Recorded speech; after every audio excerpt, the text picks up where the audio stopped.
So, Lori and I want to talk to you about something we did purposefully.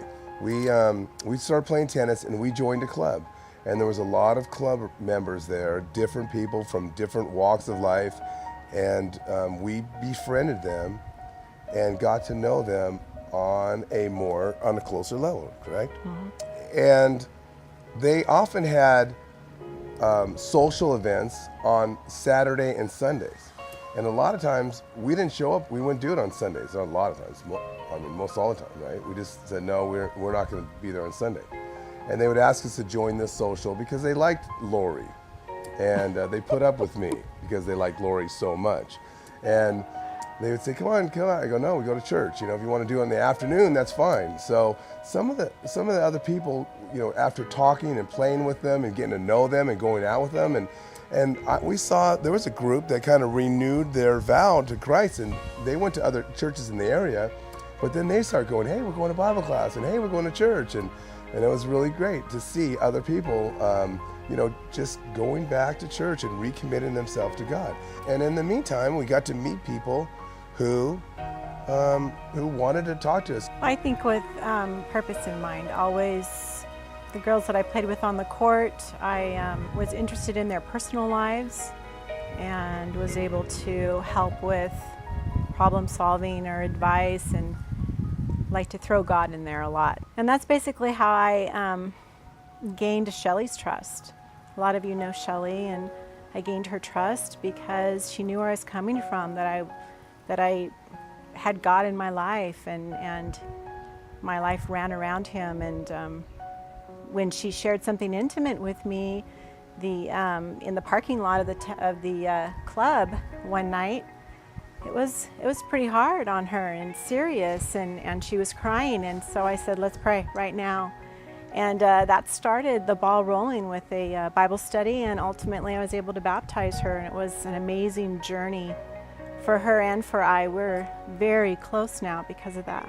What I wanted to add with the Bible study I now have with Renee was kind of a ripple effect.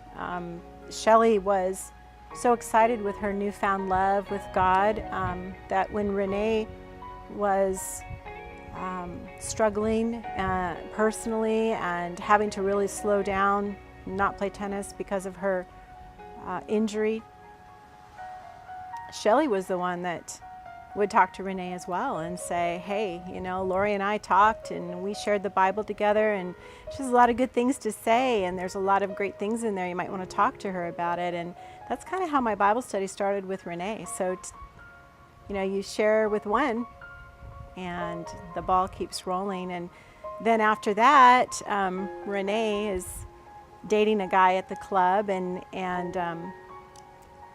he seemed to start to be interested in spiritual things, and I kind of just, without asking Rick's permission, because I know it's one thing I never have to ask permission for, and that is, I said, well, Rick will have a Bible study with him.